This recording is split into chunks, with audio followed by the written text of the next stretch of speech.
Good afternoon and welcome to the talk Beyond Photography. I'm delighted to welcome our four speakers here today. We have Dr. Lucy Soutter, who is the course leader of the MA of Photography of Art,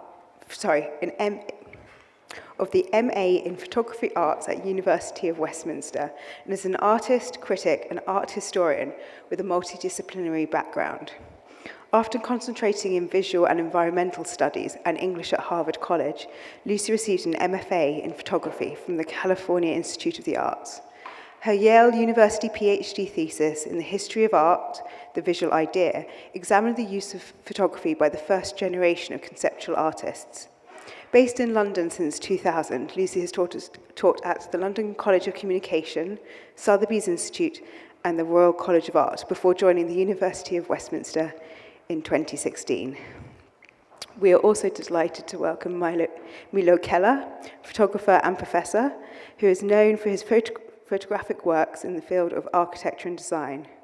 Aside from his professional career as a photographer, he has been teaching at École, University of Art and Design of Lausanne, since 2007, and became head of the photography department in 2012, and launched the Master of Photography in 2016. He often collaborates with art director Julien Gallico for magazines and companies such as Wallpaper, Vogue Paris, Yves Saint Laurent, Vitra. His personal works have been exhibited at venues such as the Musée de Lycée in Lausanne, the Aperture Gallery in New York, and Musée for Geldstein in Zurich. Keller is currently living and working between Paris and Switzerland. We are also delighted to welcome Alix Marie, who works across the mediums of photography, sculpture, and installation. She graduated from Central St. Martin's College in 2011 with a first-class honours degree in fine art and completed an MA in photography at the Royal College of Art in 2014. In 2017, her first book, Bleu, was published by Morel Books, and she won the Portfolio Review Award, for which she produced her solo show, Edita, as part of the Düsseldorf Photo Weekend 2018. Alix's work is currently on view in 3 different shows in London. Her solo show, La Femme Fontaine, can be seen at Roman Road. Her installation, Orlando, is part of the group show Natural Blick at the Copal Project, and she is part of the Foam Talent exhibition at Beaconsfield Studios. Lastly, but certainly not least, we're delighted to welcome Lorenzo Vitturi, who is a photographer and sculptor based in London. Formerly a cinema set painter, Vitturi has brought this experience into his photographic practice, which revolves around site-specific interventions at the intersection of photography, sculpture, and performance. In Vitturi's process, photography is conceived as a space of transformation, where different disciplines merge to represent the complexities of the changing urban environment. Vitturi's latest solo show exhibitions were shown at Foam Museum in Amsterdam, the Photographers Gallery in London, at Contact Gallery in Toronto, and at the CNA in Luxembourg. Please join me in welcoming all our guests for their lovely talk today.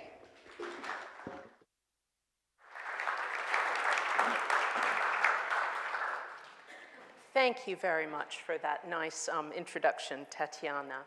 So welcome, everybody. We're very excited to be here for today's discussion. And what we're going to do, we're each going to speak for 10 or 15 minutes to sort of lay out a sense of what we do individually in our practices and to get some thinking about this topic started. But we're hoping to save a good chunk of time to have, hopefully, a very lively discussion about this topic. So I'm going to kick things off just by making a few propositions about how we might think about the expansions of photography over the last few years, and to get a whole bunch of images in the room just to sort of activate your imaginations around this subject. So what we're talking about is the idea that photographic work has been bursting off of the wall and the page in the last few years and increasingly overlapping with contemporary art forms, including but not limited to painting, sculpture, installation, moving image, and performance. What does this mean? How is it different from mixed media work in the past? Is there still anything photographic about it at all, or should we just let go of photography? These are some of the questions that arise in relation to this material. The background conditions, almost everybody agrees that photography has been impacted significantly by the rise of the digital. So both the ubiquity and everydayness of photography in everybody's hands through their camera phones, but also the fact that so many images are now digital that there has been perhaps a swing of the pendulum back towards images that are more wrought or hand-worked in some way with more materiality. So some of these post-digital, post-internet changes have spawned a kind of ontological crisis in photography, exemplified by this exhibition at the International Center for Photography in New York in 2014. What is photography? So we might think about the crises that painting has had over the last 100 years with the death of painting. Painting is dead, long live painting. And there have been a couple of moments when it seemed like photography might be on its last legs. But the last 5 years, there's been a lot of talk of photography ending, but re-emerging in interesting ways. A third trend that cuts across contemporary art, but that I feel is very significant in relation to this discussion of photography, is the re-emergence of ideas around presence and affect. In other words, how photographs make us feel rather than just what they represent. Within the logic of postmodernism, most of the discussion was around representation and critiques of representation. And now I think we're not only interested in what photographs are of, but also we're interested in what photographs do, how they feel, what they activate, what kinds of spaces they create. And one word that we could potentially apply to that is poetics, which was the, photopoetics was the title of a show at the Guggenheim in 2015. So we're talking about a phenomenon that's international. I cleverly didn't bring any notes so that I could read it off the screen, but I can't see the screen. So we're talking about a phenomenon that's international, that emerges after the digital, but that's very exciting in my view, because these works are taking increasingly exuberant, energetic, exciting forms. So, and I just want to show you a few of the practices that have been most prominent. This is Mariah Robertson, whose work is produced in the darkroom against the backdrop of photographic abstractions by Jessica Eaton. Here's some work by Matthew Brandt, who works with various different fluids and darkroom materials, making these works that are increasingly operating within the realm of installation. This is a photographer called Arash Fouzi, who's Iranian, but just recently graduating from an MA in New York, who's featured in the discovery section here. So for me, one of the things that's been very exciting as a photography educator over the last couple of decades has been the sense of permission and possibility that some of these new practices have brought. And I'd like to emphasize that the innovations aren't merely formal. It's not just about making something brighter or more three-dimensional, but it's also allowing photography to potentially embrace different kinds of content in different ways. So, and as I was suggesting, the phenomenon is also very international. This is Satoshi Fujiwara, a Japanese photographer based in Berlin, working with images that he shoots on the street, but is then reworking through these sort of vinyl sweeps of mixed material to produce work that has quite a trenchant critique of what it feels like to be living in Berlin right now. Here's work by Felicity Hammond, one of our own London-based artists, a recent installation by her. Elad Lasri, Israeli artist based in LA, among other places. And Hassan Hajjaj, sometimes referred to as the Warhol of Marrakesh, who's been at this for quite a while, but could quite comfortably be sort of discussed in relation to this phenomenon. So, and as I was saying when I was showing the cover of Photopoetics, this whole, I'm not so far, I'd go so far as to call it a movement, because it's not like it has leaders, it's not like it's a club that has meetings that you can be invited or expelled from, but to the extent that these activities are happening, they're overlapping with contemporary art interests in phenomenology, affect, performativity, materiality, all of which have been booming in painting and sculpture and installation and video as well.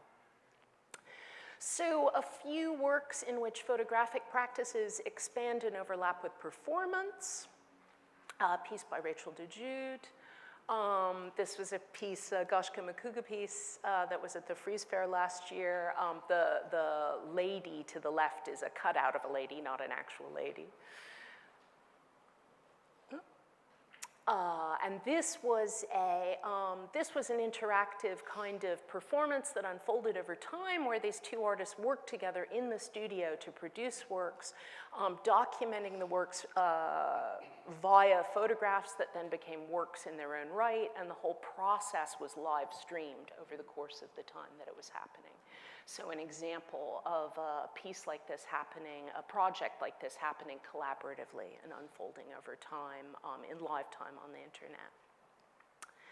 So, and then in terms of moving image, one of the things I'm particularly interested in is works where neither the still nor the moving image individually can carry the piece. The still and the moving are working in a kind of synergy or dialectic. This is very much the case in the work of Esther Teichmann, whose work frequently incorporates photography or film within a broader installation. We could think about David Clairbout, the Belgian artist, who's produced some really extraordinary high-def animations. This is a piece where a single still image has been reanimated through a very complex process of photogrammetry using models in the studio, but some elements of the picture are actually completely digitally constructed, creating an animation that lets you zoom in real time or sort of weird, bended, extended time through a still image, but in time and space. And another London artist, Dominic Hallgood. This is an installation shot of an exhibition that exists only virtually. So it's a show at Foam, only it doesn't actually happen at Foam. It happens virtually. But all the pieces in it, some of which are sculptural, some of which are photographic, have all been coded rather than made in the darkroom.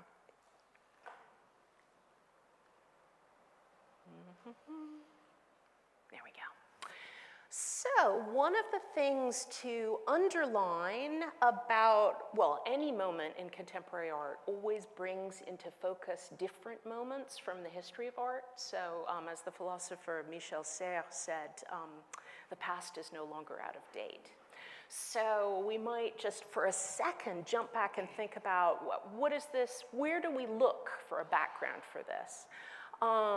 There has, of course, been give and take, interplay between photography and sculpture, between photography and painting, you know, since the invention of photography. But I think it's fascinating how this moment's activity is making certain things in the past look much, much more interesting. So suddenly, documentation photographs of sculptors' studios are starting to look like works of art in their own right. And there was a fascinating show of Brancusi and Rodin and Henry Moore photographs at Waddington a couple of years ago. So, and the sort of backstory for the current moment of expanded photography has kind of yet to be written, and that's, you know, something I would love to do if I can ever find the time to do it. So, and I see this work as coming out of 60s conceptual art, which on the one hand was intended to be totally dematerialized, to be rejecting the materiality of fine art practices, but along the way ended up opening up new spaces, new possibilities for photography in ways that it really couldn't have anticipated. It opened up pathways. So these are a few conceptual works from the 60s. Performance work from the 60s open up now the possibility of photography not just documenting performances, but having a more potentially primary relationship where performance is staged in order to produce a photograph. There was also a lot of very crafty kind of sculptural activity in photography in the 60s. There was a photographer, there was an exhibition at the Museum of Modern Art in 1970 called Photography into Sculpture that's been very much rediscovered over the last couple of years, and these are a couple of the strange and wonderful pieces that were in that show. So in my view, this work is much more interesting and significant and worth looking at when it in some way engages with its own photographicness. There are certainly plenty of artists out there who are tossing in a photograph or two, whose work I would not necessarily discuss in this category if they don't really care about photography. And I've just included one image just to underline some of the potential problems and pitfalls in this domain, something I'm calling today the curtain problem.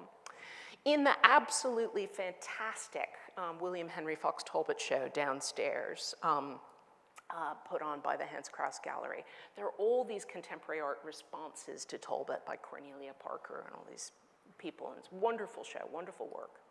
There's also this object. It's a curtain with a picture of a William Henry Fox Talbot tree on it. And I said to the gallery assistant, "Excuse me, is this a piece by someone responding to William Henry Fox Talbot, or is it just a decorative curtain?" And she sort of blushed and she said, "Oh, it's just a decorative curtain."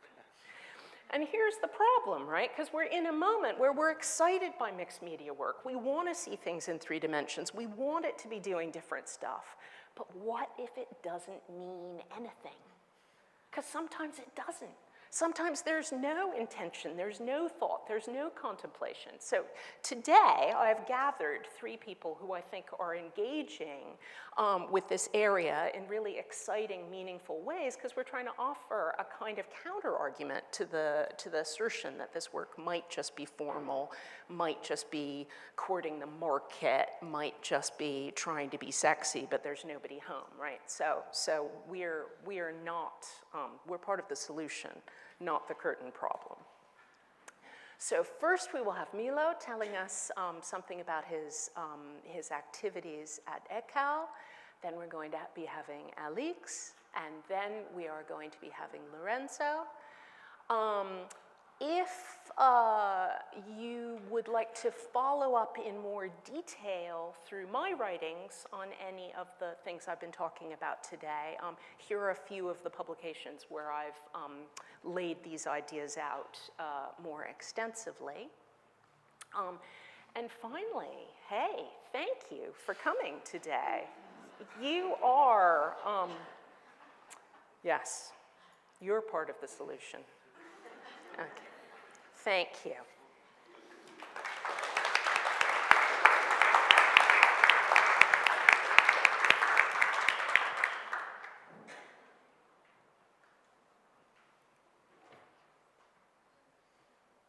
You might aim it between them.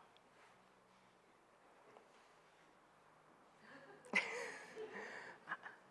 coming, apparently. Okay. So, hello everyone. Thank you very much, Lucy, for the nice introduction. Thank you to Tatiana for the organization, and Billy Wing also to invite me. It's really a great pleasure to discuss about contemporary photography, new positions. As has been told, I'm Milo Keller, the head of photography at École, the University of Art and Design from Lausanne in the French part of Switzerland. Yes, so little problem with the video. I will improvise something. The school is located in the west part of Lausanne, very in the middle of Europe, in between Paris and Milan, in between France and Italy. So very nicely geographic position. We work in a big reconverted industrial building of 80,000 square meters. We have many departments: media interaction design, graphic design, and fine art, cinema, and obviously photography. And we try to collaborate in between departments to have some transversal projects. In 2016, in September 2016, I launched a new master program dedicated to digital manipulations, installations of photography and sculpture, but also some new form of books. And together with the master program, we launched a research project called Augmented Photography with 4 theoretical chapters. The first one is about new tools, new digital tools, and we look how we can have some creative potential with softwares and new technical features. The second chapter is about the ubiquity and looks of the dissemination of photography through internet. The third chapter is about materialization, so how we can bring photography out from a bidimensional form and to bring it in a sculptural or installative way. And the first chapter is about perspective, so how the institution deal with this new situation for photography, so museum and schools mainly. Together with the theoretical part, we worked also in a very practical way with the master students, mainly in 2 fields, with the dematerialization of the images and the materialization of photography. We had the chance to get the funds to move to New York with the group of students, and we visit a lot of artists linked with post-photography, like Lucas Blaylock, Asghar Carlsen, this magazine, this collective, but also Etude Studio, etc. And more practically, we worked together with Lita Wilson and Ethan Greenbaum in Brooklyn, and the students were asked to pick some fragments of the city, to photograph the city, and then they learn how to transfer these pictures on many materials like wood, metal, plastic as well. And then after this transfer, how they can shape it in a third-dimensional form. And by the end of the week, we had a sort of small pop-up exhibition in Brooklyn with some kind of piece like this, like a New York floor stuck with chewing gum, or some crushed car bodies covered by plexiglass. Back to school, back to Lausanne, we keep going on with this kind of experimentations, together with invited teachers like Rachel de Jode, like Anne de Vries, Harm van der Dorpel, quite a lot of Dutch, actually. And here you can see a cat turning into the fountain, like a pop art piece of Douglas Callum, or some more classical way, some more sculptural classical way to present 7 rolls of paper that require the viewer to turn around to read, to have the possibility to read the picture. We also organized a without camera workshop with Joe Hamilton, an Australian artist, and Joe asked the student to search pictures on internet to create new collection of pictures with very specific criteria. And by the end of the week, the student also they reshaped the picture from time to time in a bidimensional way, but also with leader installation and sculptures. We also teach the students how to use VR program and how to build some virtual world for VR helmets. Head. 5 minutes. Yes.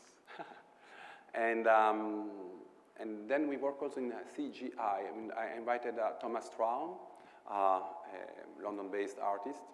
And when we come to École, he said to the students that with CGI they can produce the image they ever dreamed, but with a sort of virtual photo studio. And it was very nice to see how the students, how fast the students learn how to use this kind of tools, probably because they are really related with real photography, so they borrow some tools and they just transfer it in an artificial world. So the master program is no program. I try to change the teacher almost every 6 months, so we have a lot of guests, but coming in and out. And actually, the last one, we have to add someone on the list because we worked together this week with Lorenzo, with 13 students from the MA program. They come up in London and they study 13 different neighborhoods. And actually, I invited you all to come with us at Off-Print just later on, because the students are there and they perform a sort of strange book composition, custom book composition. They sold quite well, so we have not that many copies, so I think we should move quite fast. And augmented photography is officially finished, but we learn a lot through this research project, and we continue going on with CGI. Here you can see another example with Golgotha, a Parisian group. But also very recently, we had a workshop together with Felicity Hammond. Was your roommate, I think, no? Back in the days, okay. So, and yes, so we try out to work the space, the three-dimensional outcome for photography. Always, also thinking about some old-style methodology. This is a cynotype, so we are not saying we are just looking to the future, but we are also connected with the past.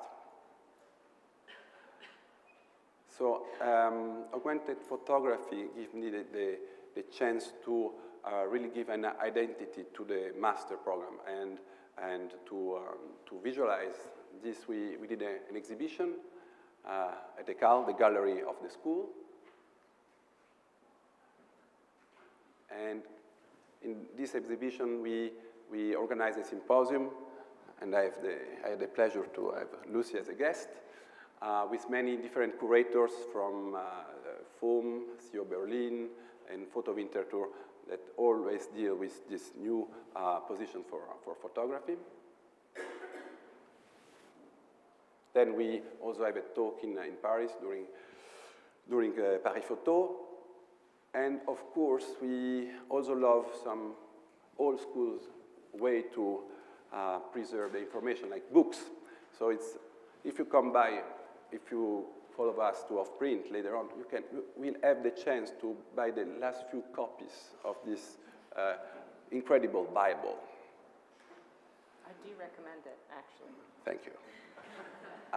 So usually I don't like people with a smartphone on their hands, but you can just take your smartphone and then type augmented-photography.ch and have a look to the website of this project that is sort of an experiment with some mistakes, with some trials, but also with some successful results.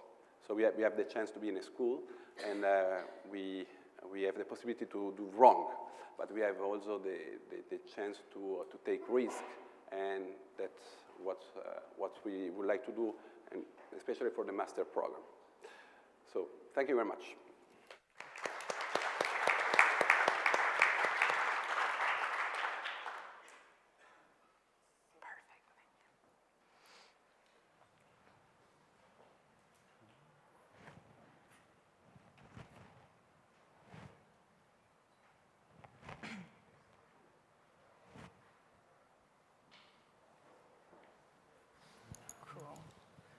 So hello, my name is Alix Marie. I'm French, but I've been based in London for the past 10 years to study, and afterwards. But so I come from a general fine arts background where I always had two practices, one with sculpture and one with photography. I could never really let go either of vision or the touch. And then when I got to the RCA in photography, which was part of fine art, I started to realize that I could mix or try and mix both practices and think of the print, the photograph, as object itself. And all of this is under the subject matter of the body. So I really thought of the print and the surface of the print as the surface of skin as one thing, and try to look at the representation of the body and to see what are the reactions when you cut through a print, when you damage a print of the body. Often people kind of react like as if it was a body itself. And I was really kind of inspired by the practice of photography itself and its clinicality, almost like medical-like, which was really alien to me as a sculptor. So the first trial that I ever made of this was this kind of small piece called Golem in 2014, which then became Encounter, because in my photography back then there was quite a big performative element as well, and which evolved into Orlando, which was my degree show piece that I've just remade, but 3 times bigger for some reason this month. And this was a kind of portraiture of my boyfriend at the time. It was 200 close-ups of his body that were then printed small scale, dipped in wax, then scanned, then reprinted, then made into this kind of sculpture. So obviously process is quite important, and I go from taking a photograph, turning it into a sculpture, then rephotographing, and then it's kind of a never-ending process. Both history of mediums are really important, so this was really looking at intimacy and photography's relationship to the memento mori, to hold on to the ones we love.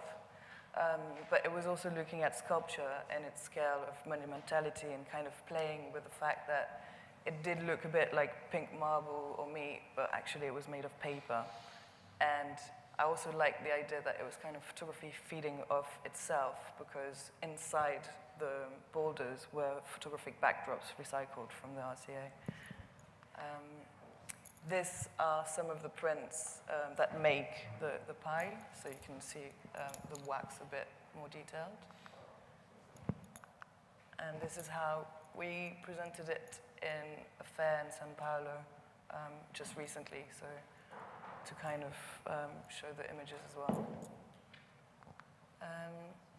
After graduating, the first show I did was in a gallery in London called Daniel Arnaud Gallery, and it's a house. And there was a lot of limitations with the space, and I think that's when I started pushing a bit further the idea of site specificity and architecture. And so I started thinking of the frames, the door frames of the house as frames themselves for photography. And this was kind of a DIY light box, because it was just in front of a window. So it was lit in from the back, and this was printed on PVC. This was a wallpaper. And then the house gallery was about to go under building sites, so there was scaffolding outside. And I made this kind of scaffolding piece that you could go around and kind of come in and out, again with prints and PVC, which was also a play for me with like prints hanging in the darkroom. So the practice of photography is always present in some way or another in the projects.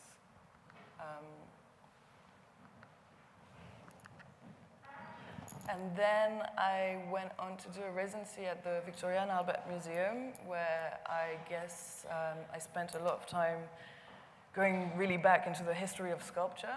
Actually, my first research was around Rodin, and like maybe we can talk about that later, but how he was the first sculptor to understand the use of photography. And this was kind of an interesting experience for me because my body is so important in the making of the work, my physical reaction, and my physical labor, which then ultimately is really important in the visceral responses and bodily experiments that I want to create in the audience.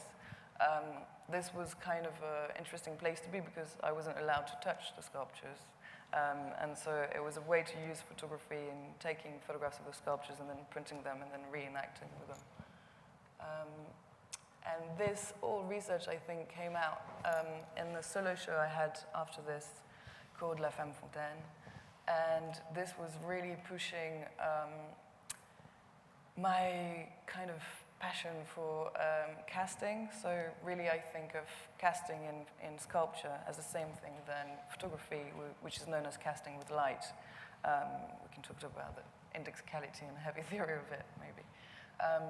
So this was kind of, well, inspired by my job in a photographic lab, hence the kind of water and tubes. It also, in my work, always has like a mythological reference and an autobiographical reference. So this was about heartbreak and the myth of Niobe, a woman turned into an ever-crying stone sculpture. It was in Rome, so that was why I chose concrete and like the choice to make a fountain.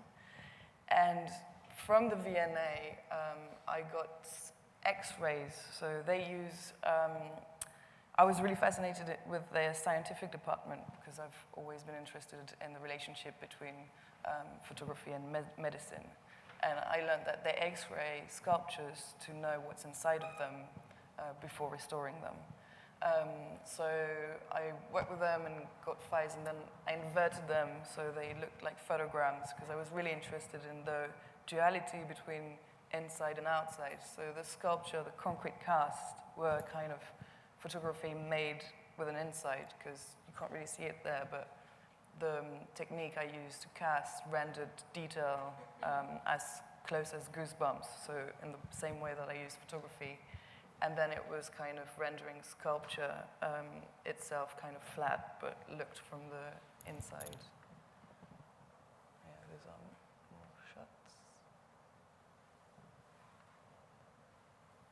And this is currently on view in London at Roman Road as well.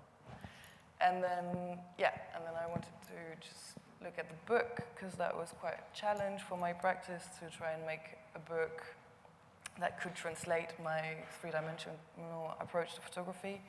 I knew I didn't want any install shots in there, but I also wanted to use this kind of huge archive of images that I've accumulated, so I really thought of it as a bit of a manual for the practice.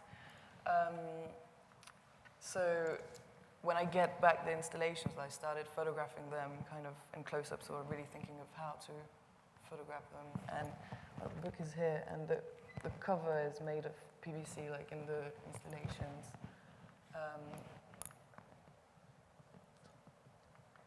Yeah, it's kind of like Pantone chart almost for my practice. And it has all the tests and kind of, I guess, process to arrive to projects. And then I think what I found interesting to end is through making the book, I have now started to remake the book into sculptures and into shows again. And that, for example, is the Foam Talent in New York. And that's it for me.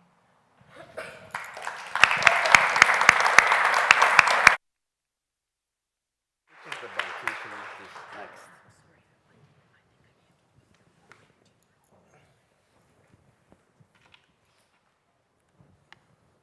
Hello, hi everyone, I'm Lorenzo Vitturi, and I'm really happy to be here to be part of this panel. Thank you, Lucy, for inviting me, and also really happy for this great company. And actually, I'm able to hear a selection of images, and from the beginning, actually, I felt really connected to the title of the panel, because I think since then I started with my work. I actually was never interested only in photography. So when I started my study, I was, I started graphic design, photography, and also at the same time I started to work in the cinema industry as a still painter, which was a sort of a second school, as important as my college experience. And then I think I brought all this experience that I got from the art department in cinemas into my art practice, which is, revolves around playful, specific installation where like photography, collage,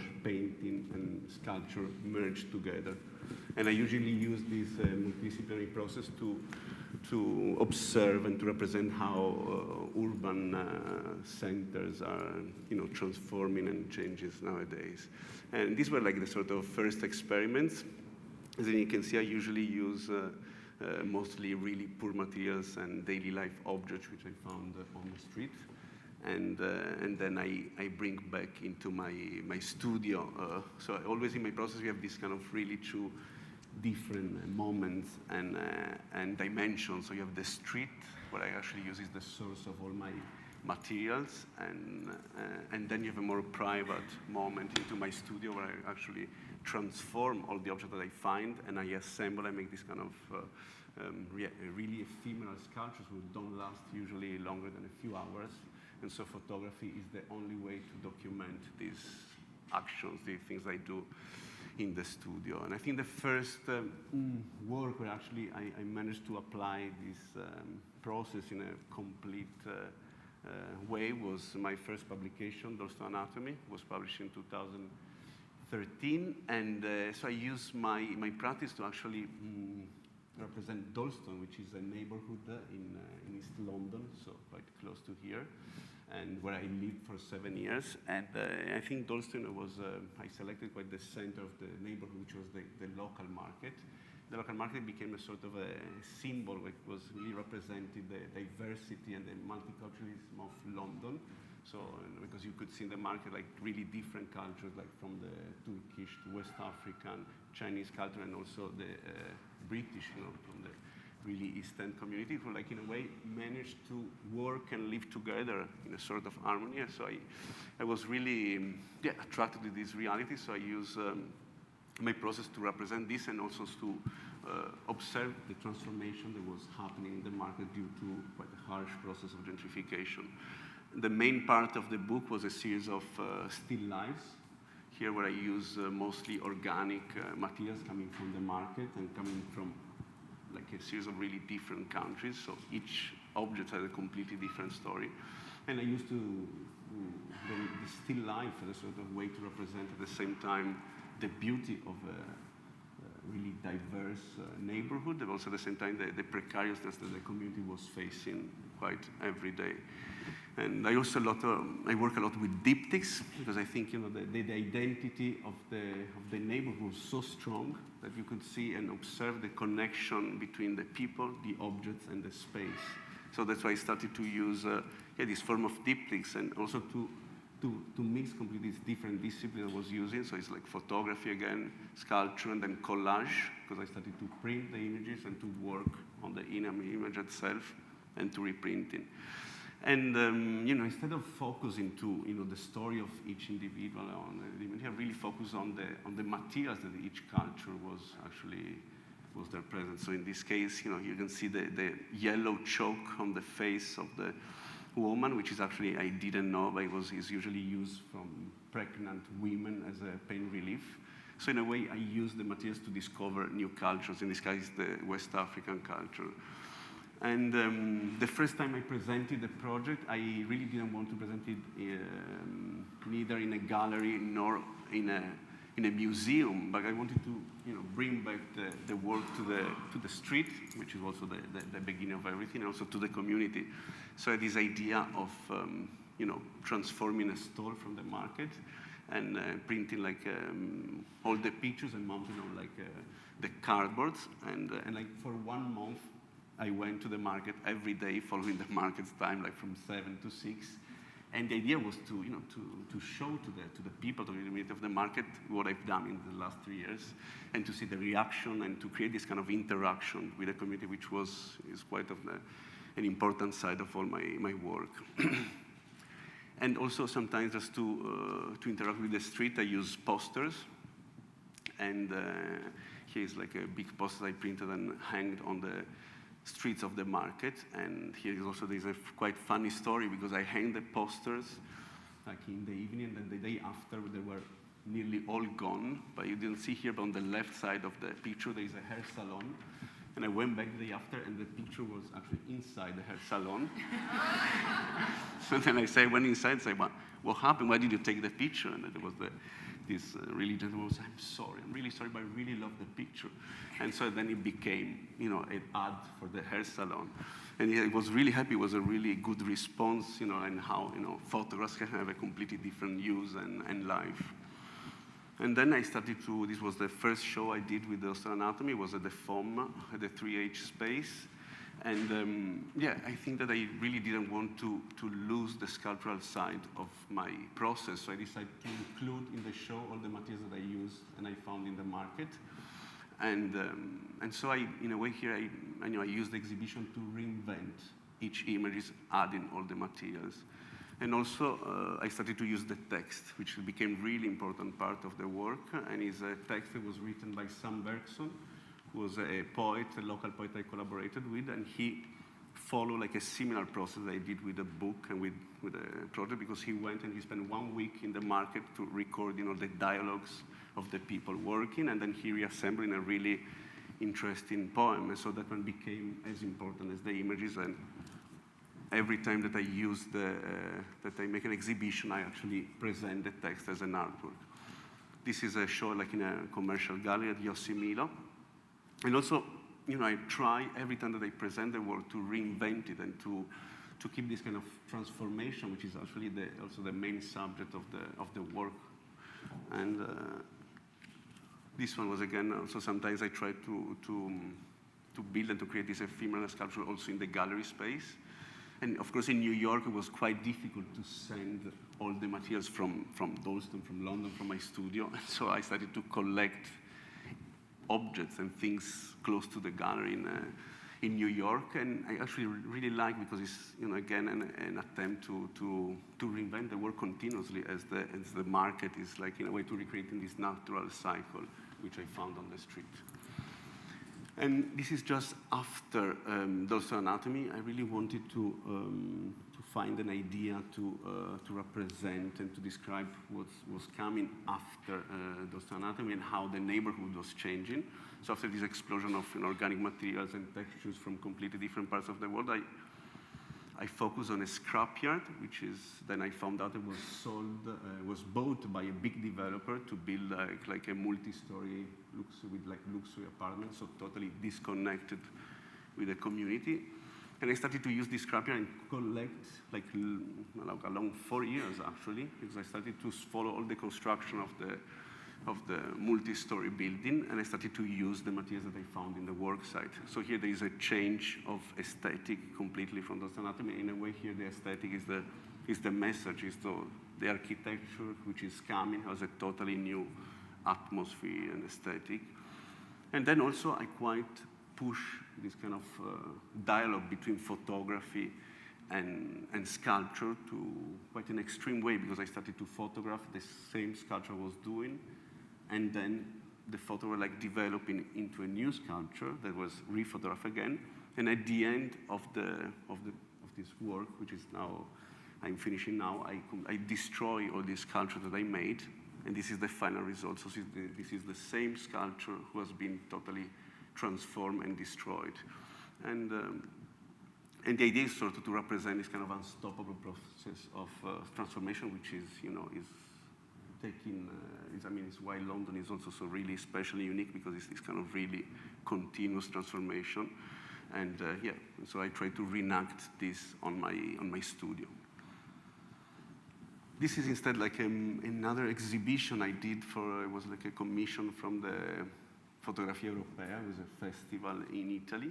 And here actually I changed a little bit my approach, because actually I put more, I focus my attention not on the single images, but more on the, again, on the materials that I found during my exploration of the area, and also on the materials actually that were used by the previous show in the festival. So I recycle all the woods, all the things that were used to do the show, and I transform them and adapt them to the new work. So here, in a way, the photography is only used to, in a way, as a surface, but the main, is the most important part was actually the creation of an environment that could recreate the atmosphere of the place. And this is like my last project I did it's called Money Must Be Made, and it was done in Lagos, in Nigeria. Because after those anatomy, I was invited by an artist foundation from Lagos, and actually I found a really opposite story than what happened in Dalston. So I found that actually a financial district in the center of Lagos was totally took over by a local market. So in a way, it was a really interesting story, which doesn't happen in all Lagos. It's quite a unique story, which is happening only in a really specific part of Lagos, but it was actually exactly the reverse of what I found in London. That's why I call it it's a sort of gentrification in reverse. And also here, I use, again, the materials that I found on the street. And as you can see here is a series of calabashes that I found there in Lagos. And then I transformed them using painting. And a lot of the materials that I found in Lagos were then shipped to my studio in London, where they found, in another life. So in this still life, you can see that actually, you see on the pink and the red materials at the bottom are actually materials that I found in Italy in my previous project. So I really like to sort of mix and also create new values and meanings in this kind of random connection between materialities. And Money Must Be Made, as you can see on the right, is a result of my dialogues with the people that I interviewed and I worked with in the market. And in this time, I collaborated with a local calligrapher who painted all these kind of fragments of discourses into these traditional Nigerian fabrics. And sometimes I really like to invent new techniques, depending of the idea of the project. And also for the Lagos project, I started to use this laser cutting to actually find like a graphical way to represent the movement of the crowd, which is like in Lagos. If you've been to Lagos, is really, it's a quite incredible manifestation. Manifestation is also a really essential part of Lagos. So here I laser cutted all of my pictures, and I use the fragments to graphically recreate the movement of the crowd. And this is another still life, but I wanted to show you as a finishing, this is the first time I presented Money Must Be Made in Rome. And here, of course, I had a completely different approach to the space, so really minimal approach without using any material, so really focusing on the photographic aspect of the work. But I still use the painting, as you can see on the left picture, as a way to bring the studio into the gallery space and to create this kind of opposition between what I found inside the buildings of the financial district and the market. So this, and thank you a lot.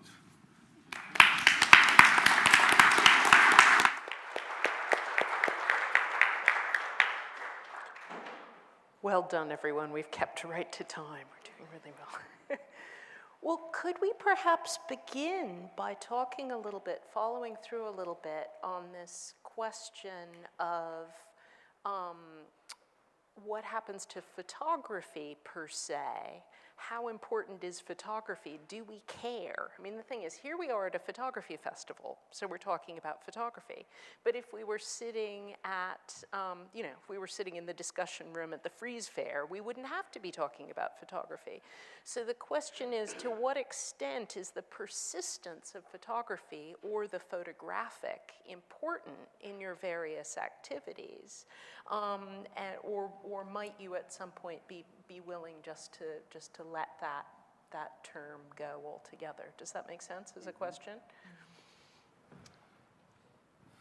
I think it's to everyone, right? I guess that, I think it's, for me, it's still quite important because I'm really interested in the relation between sculpture and photography. So I think especially working with organic materials and doing ephemeral sculpture is still the use of photography is essential just to document and to make visible to the public my works. And I really like what is really interesting is the relation between sculpture and photography and the process that you usually have to follow when you build something that has to be photographed. And actually really interested in this relation. So because it's completely different when you build a sculpture that has to exist in a space and has to last for a long time than actually when you build something that has to be photographed. And it's a totally different culture. And I think it's really interesting, this relation between sculpture and the object that you create and photography. And I'm really connected to this kind of also obsession of photography, which is actually taking over everyone. Mm. And that's why I'm quite also trying to recreate this obsessive process, with like photography, because I think it's actually taking over all the people around us, especially in the last 5 years. So that's, I think, is really essential of our life, the continuous use of photography. So I think that's why I keep the photography medium, because it's really connected to the zeitgeist, I don't know how to the spirit of the time. And in your work, there's a kind of feedback loop where photography is a key part of the process, but also a key part of the idea. And so those things are folding background on each other. How about? What I will say is that photography is the most common language in the world, more than English, more than Chinese. But we still don't teach photography to the children, to, I don't know, primary, secondary classes. I don't know why, because we need a more conscious usage of photography, because when we see how it's used now with the social networks, etc., it's most of the time it's also very naive, and the lack of culture about it is strange compared to the amount of pictures that we share. And thinking about ECAL, about the school where I teach, so we have also fine art department and still a photography department. And the fine art department always try to say, oh, come in my department, you are under my department. And I say, no, but I think we have something in a way different, because photography is also an applied art, so we also deal with the market much more than with a commercial, brutal market, more than artists that are more related with galleries, with another form of economics. And what I like to say to the students is that they can play in both fields, so they can maybe make some money out from a commercial job, and then have some times, and with this money build up an artistic career, and just shift from a field to another one. I think Lorenzo understand it. I don't know about you, Marie, but... No, I think that's actually the specificity of the RCA and why I chose that MA, is that they really only focus on fine art and becoming an artist and zero commercial work. But to me, it's one of the last art schools in England, I think, to basically keep those divides and not just have general fine art. And to me, coming from St. Martin's, where it was just like a big, fine art mess, I really wanted to know my mediums and to know the history and to know the theory of photography and to be surrounded by photographers, which in the end didn't make me into a photographer, but to me it's an integral part of my process, and I don't really mind if the audience gets that. I don't think it's important to read it as photography or augmented photography, but I know that for me, it's there in the making of the work, and I don't think it's going to go anywhere, and that's also because of, indeed, the magic of photography, which is universal, and that today it's just can go on every single medium. Like, you can print it on any material, it's in the computer and iPhones as much as on the street, and etc. So, but I do agree that it should really be taught from a young age, and I'd extend that to moving image as well. And yeah, it's kind of crazy that we don't do that. Because the kinds of visual literacy that you need to make images are so valuable for unpacking the images that influence us all day long. And funny enough, now I'm looking to, of course, all the other schools in Switzerland and around the world. And in Switzerland, they are just closing the departments of photography here and there. In Zurich, in Geneva, we have no more photography department. So, and we are like some dinosaur in ECAL, but at the same time, we are trying to see really how we can face the future and develop it in a very, very open way. Yes.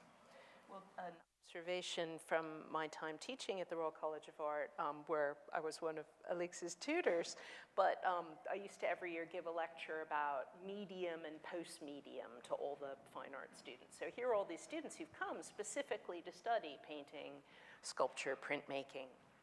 And every year I used to start the lecture by saying, it was a slightly different lecture, a different discussion every year, but every year I would start by saying, okay, you've come here to study someplace where things are boxed up in mediums.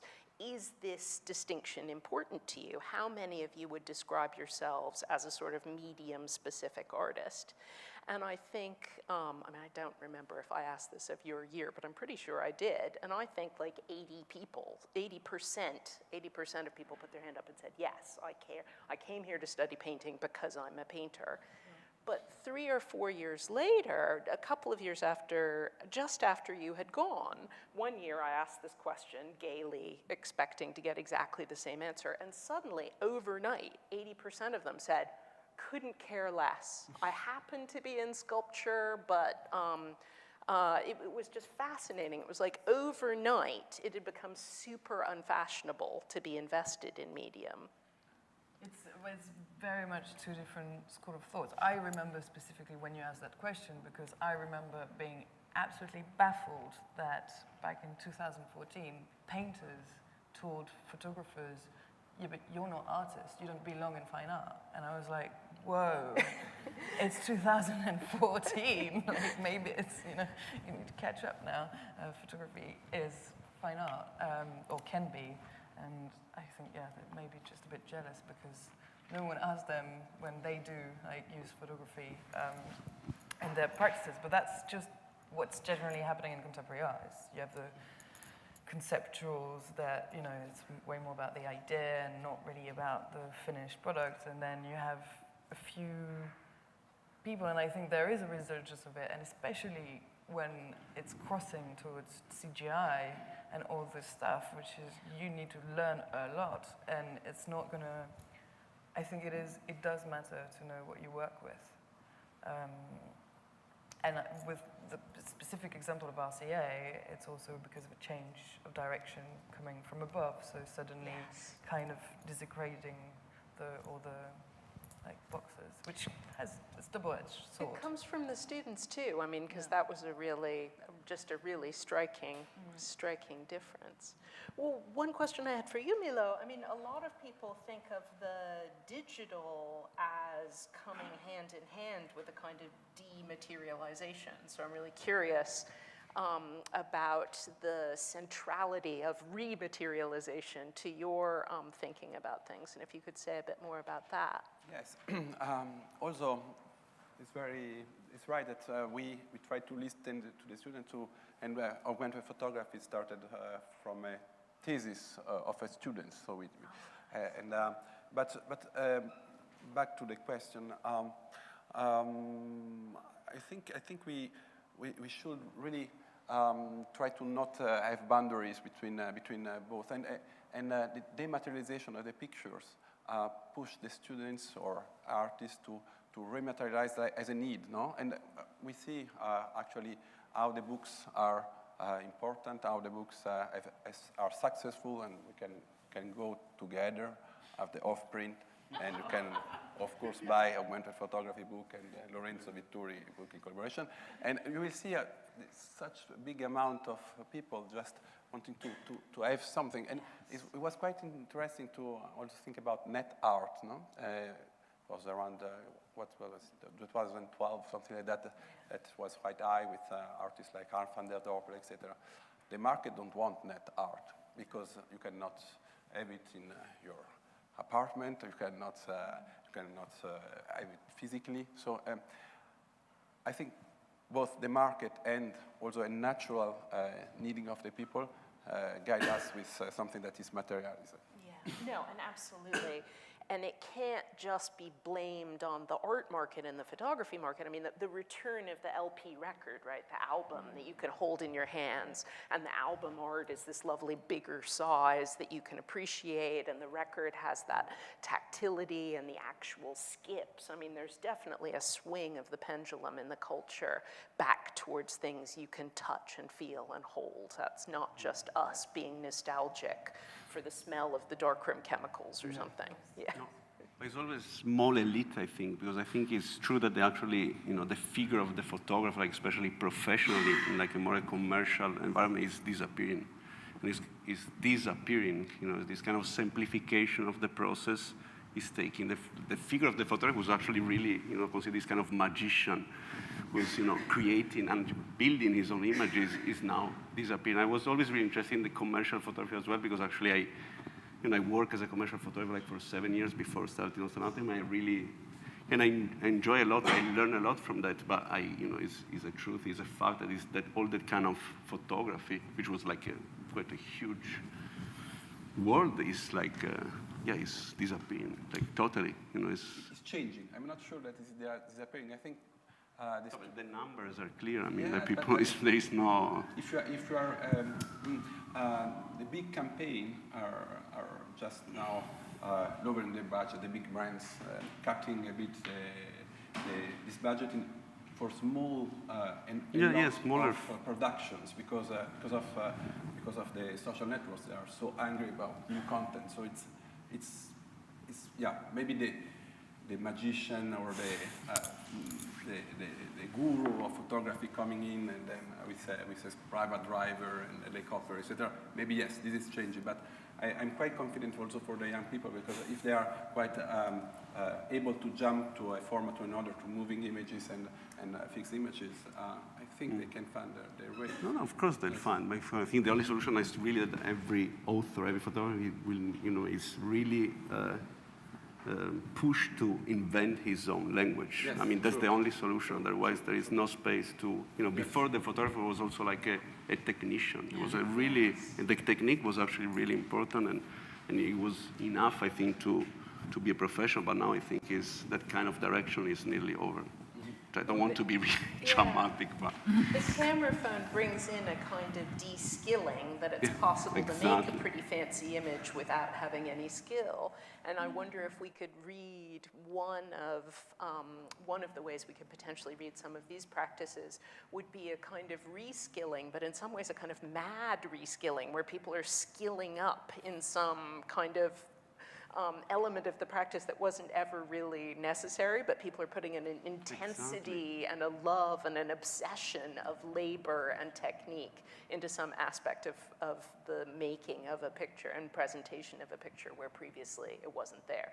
So people who are making photographs and then presenting them in really elaborate, strange frames, or people who are, because the social media they don't require that kind of quality that the photographer used. I don't know, because everyone is a photographer today, but not everyone is a good photographer. Yeah.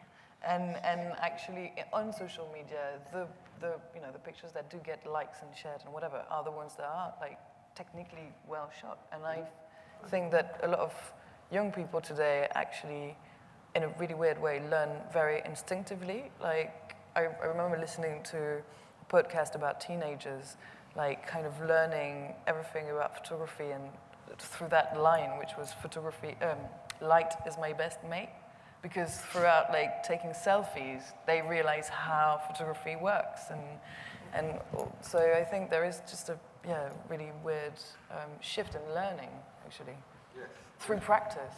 And actually, smartphones do pretty good pictures, because you are all augmented photography, and you click on your iPhone, smartphone, then the algorithms are coming up and merging underexposed picture with high exposures, and just also even recognize which kind of people are surrounding you with virtual intelligence, etc. And I think the problem is that it's too automatic, and you cannot have the control on it, and you cannot be a photographer because you lose the possibility to do an unsharp picture, to do an underexposed picture, and this is the big deal because the pictures are quite good, even from amateurs, because of these automations. Yes. So, and it's definitely global, right? So in my teaching at the University of Westminster, we have students coming from all over the world, and we're doing these things. When I travel to festivals in China, or when I go speak to students in the States, I mean, these things are happening all over the place. What about, does it hold together as a thing, or is it just a set of activities that merge and blend with other activities? I mean, do you feel a sense of solidarity with each other, or is this just stuff that's happening?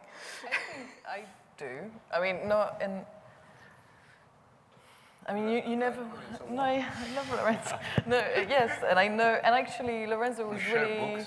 We did swap books. Really respect each No, other. but Lorenzo was really important, actually, because I'm maybe a bit younger. And, See? Yeah, I don't know. But no, I remember knowing about Dalston anatomy maybe while I was studying at the RCA, and kind of like, you know, it just kind of popped in. And I mean, I went to study at the RCA because of people like Darren Harvey Regan or Nomi Goodall. So there is definitely like a little kind of family that is also brought together through books and theorists like you, or even this book, Photography is Magic, which like has a lot of so then, you know, it's about selecting, and I don't think that absolutely everyone is maybe true to their interest into photography and sculpture, and I don't think that, you know, we need to organize ourselves into a big organization. But you know, just like, you know, also the French New Wave was coined by a critic, and they never like considered themselves as a group. But I think we are aware of each other, and it is actually exciting and nice, because sometimes, you know, you also feel a bit like lonely in your interest. Like, I remember when I was working about the body at the RCA, I didn't really have a great time, and no one was interested about that subject matter, and now I can see loads of new students popping up and this kind of subject coming into life, and Rachel Lejoud was like a really nice person to discover like that. So I think there is a sense of community in a way. Can it go too far? I mean, it was a bit of a shock to walk into the Foam Talent Show and like, it's a thing, right? That the Foam Talent Show has a certain, it's not a house style, but you kind of get what you expect at the Foam Talent Show, and it's just, is it going to burn itself out in a certain, is it? I remember like answering an interview, the last question was like, is photography just going to become sculpture? And I was like, no, like there will always be photographers that take, you know, wonderful photographs that make wonderful prints in the darkroom, and photography, augmented photography, expanded photography, or whatever. It's about the artists and their practice and the genuinity of it. And, you know, you can see very clearly in Lorenzo, like, you know, the market, and then showing the work in the market and all of that. It's the honesty of it, because at the end of the day, like, you know, in 5 years, people that just, you know, made a vinyl and printed a picture on a box, like, I don't know, I'm not too worried about it becoming like a massive trend. Style is not enough. You can tell when a practice has legs. And, yeah. Well, I think we should open it up to audience questions. Do we have some audience questions? Please. I have a few points just about the idea of visual literacy, which I find really interesting. So I graduated last year from a degree in photography in Belfast. Lorenzo visited us a couple of times, and it's really nice to get these used multiple mediums and kind of brought it together. But our course actually changed while I was studying from photography to photography with video. This was something that frustrated me quite a lot because I come from an audio background. I worked pretty much exclusively in event production and audio before deciding to take photography, to take it more seriously basically and to go into education. In final year, we could have submitted our courses in either video or in photographic mediums. We could have put in audio or anything like that, but we were also encouraged not to really learn how to use software properly and to just do it in iMovie. We were never taught about, like, so I'm going from an audio background, like audio fidelity for me and quality is really important, just like with us, photographic quality, you know, what technology you use, what camera you use, how you process your images, how you print them, how you present them is going to be important.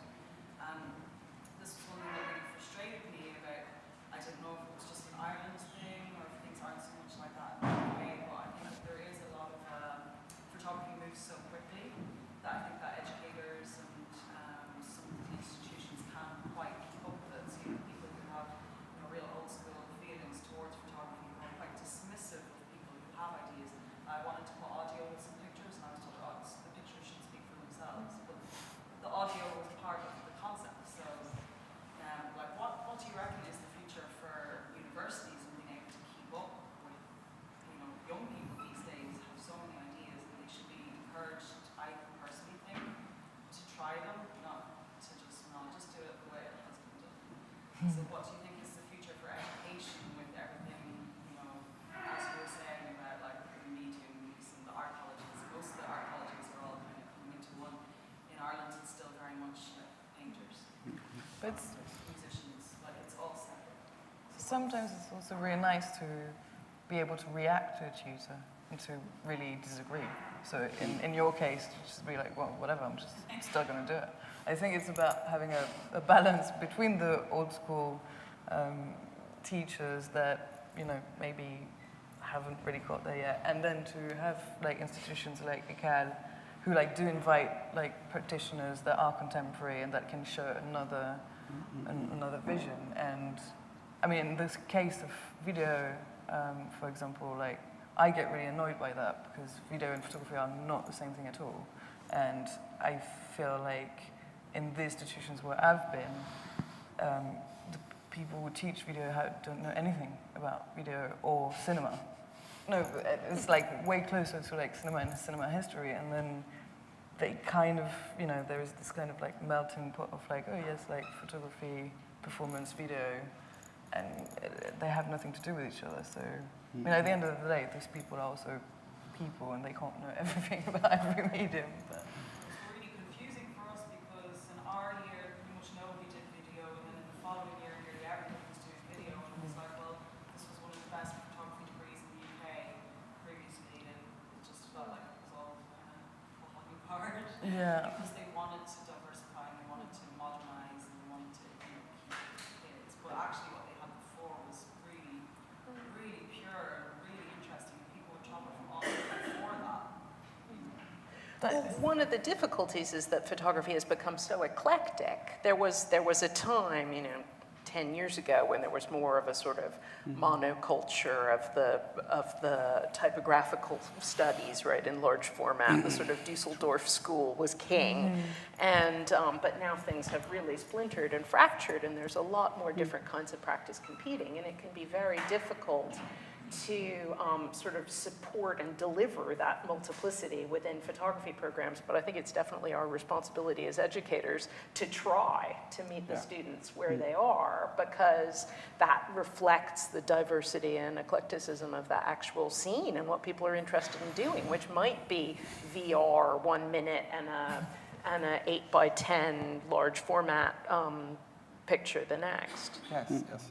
But, that's also when I presented our program. You see that at some point I showed no program because every 6 months we try to change all the teachers. So thinking about how it's going on and what we can do now, how we can adapt again, how we can respond to the students that have different needs and different. Then we cannot accomplish to have all the students happy. We try to give them tools, different tools, and then it just it's big changes all the year long.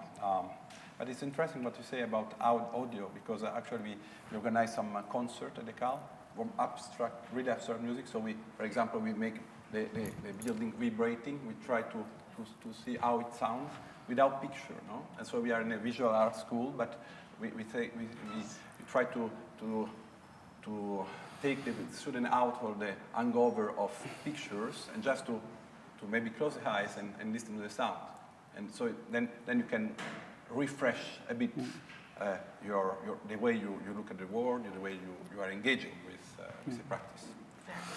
Do we have another question? Way in the back.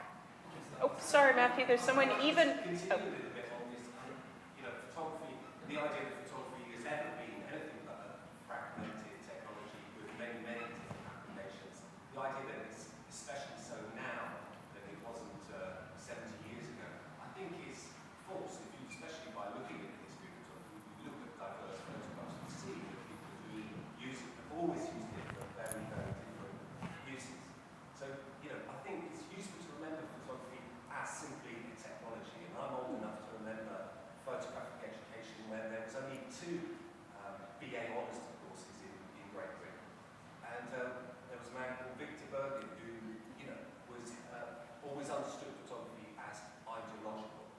He was always driven by the ideology of the practitioner, whether it be the newspaper or the artist or whatever. And the other thing he used to talk a lot about was commodity. And here this idea of, I think we're in a time where photography has been, it's a very useful thing for all sorts of people to commodify and put in artworks. And that's becoming very apparent, perhaps at the expense of thinking about the ideological aspects of what makes photography interesting, why people make pictures like that or like this. So I think it's, thinking, I suppose that questioning from the young lady about what's the purpose of studying photography, I think it remains the same after Mr. Bergen, is to consider the ideological, to be critical of these spectacles, the great spectacle of affairs like this kind of global imagery. Dematerialization that you're talking about is, there's a lot of material out there, increasing amount across the road of images. So commodification seems to be a very powerful drive. The commodity of images seems to be a very powerful drive for this notion of photography as art, as exclusively art, to its loss. Thinking of photography as simply art is a great mistake. I've been saying this in photographic education for some 20 years, because actually it's interesting outside of art as well. It is interesting on iPhones. It is interesting for how we understand it. Thank you, Matthew. Matthew teaches at the London College of Communication, in case anyone's wondering. that was a lovely manifesto statement. Would anyone like to respond? Huh? He said actually a lot. I mean, everything. So it's difficult to add. But I think it's actually, I agree that photography to me is actually an empty box sometimes. So it depends on what you put inside. And actually, I noticed in the latest workshop I did that most of the two students, they come, especially in the MA, but also BA, from completely different backgrounds. So you have people which are not even coming from architecture, painting, law school, and I noticed this is a big change. So people, and actually I'm really interested about this. When I was studying in Rome, I was actually really frustrated because my course was really only about photography, and I wanted to have to discover different disciplines here, and was too strict, and that's why then actually my main education, I got it from the cinema and from my experience in this kind of in the art department, in set design, and then I brought this experience that I got from a completely different world into photography. I think that at the end became the main part of my process. So I think it's like maybe an empty box is too strong as a word, but I think how do you use this technology to create new realities, new world? I think that's especially now that this kind of more professional figure is disappearing, is the only direction. It's anything, maybe not anything, hopefully not anything, but a lot of things can be commodified. And in the Pavilion Gallery, there's a reconstruction of Data Moriyama's favorite bar, right, where he had made lipstick wallpaper for the bar.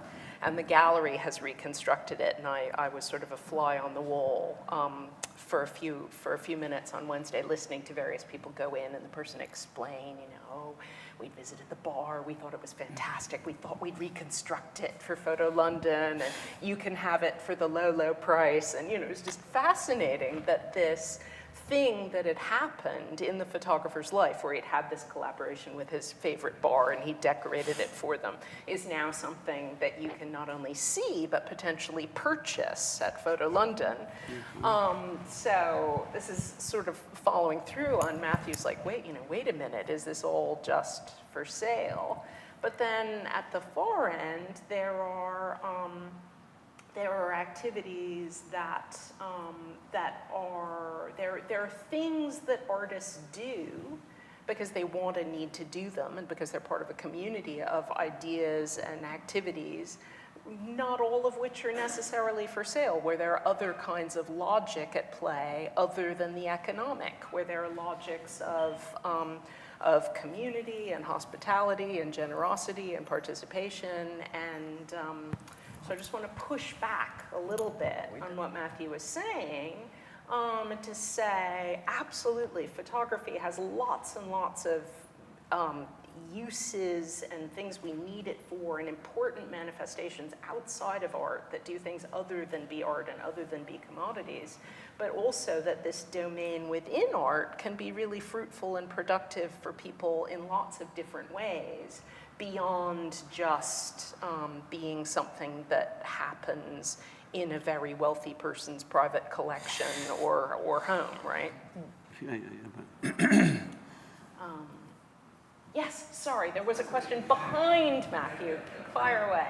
Thank you, Lucy. We're super lucky to have you in London, so I appreciate the time and thank you, Milo, for kind of redefining education and experiments. And thank you, Alix and Lorenzo Vitturi and determined. Having said that, my week of Photo London has really brought into focus for me the sort of parallel universes that we're living in here in photography. Clearly, it's a very popular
But actually, my ideal place to present my work is the street. So actually, I don't need an institution. It's like the street is to me that's why actually I really love street art. And you know, when actually the work goes and meet the people, the street, and which is actually that's my ideal. Of course, then you need the institution to work and do their work. So I think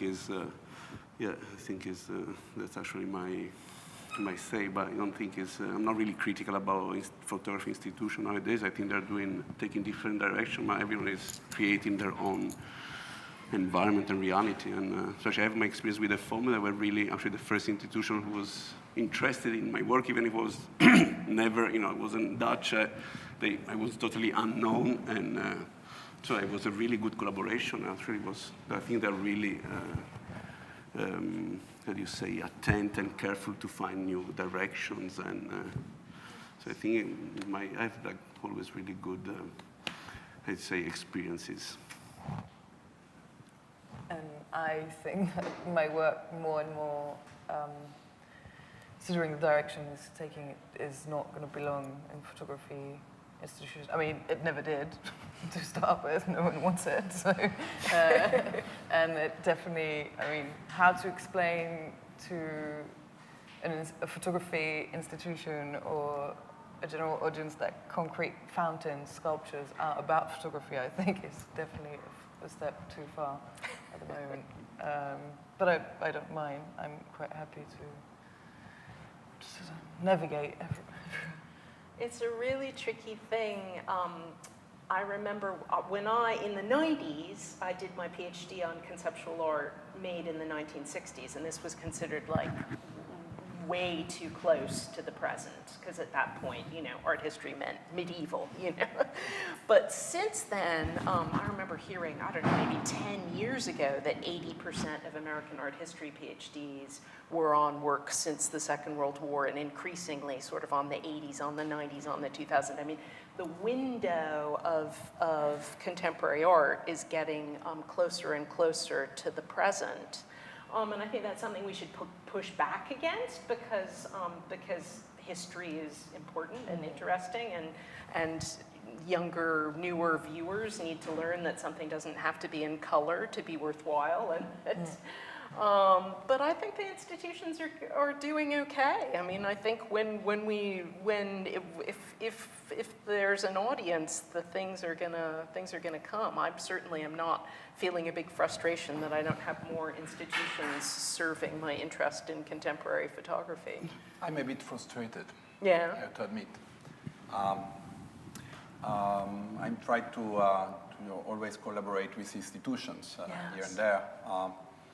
And in Switzerland, we are lucky. We have the Photo Museum Winter Tour, and they are doing an amazing job for a really little audience. And they started this new project called Situation. And Felicity Hammond as a show just recently. And 10 people, but literally 10 people attend the opening. But this was great, really. And it's super important that even if you have not the number of a Salgado exhibition, then you keep it on and you try to educate a bit the public, and not think that you need numbers to say, okay, it's valid or not.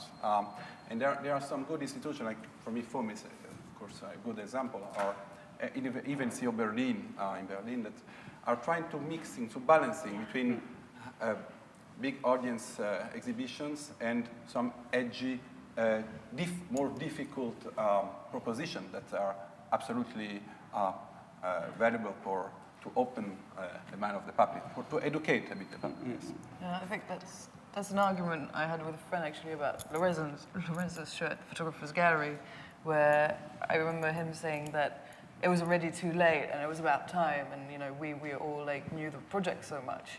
And I was like, well, yeah, because we are in the mini scene of photography in London, and we all know each other. We knew the book when it came out, but to the general public, it's a huge thing in advance. So I think, they're doing what they can, and it's normal that we are more aware and we are a bit further. I mean, it'd be worrying if we weren't, if the institutions.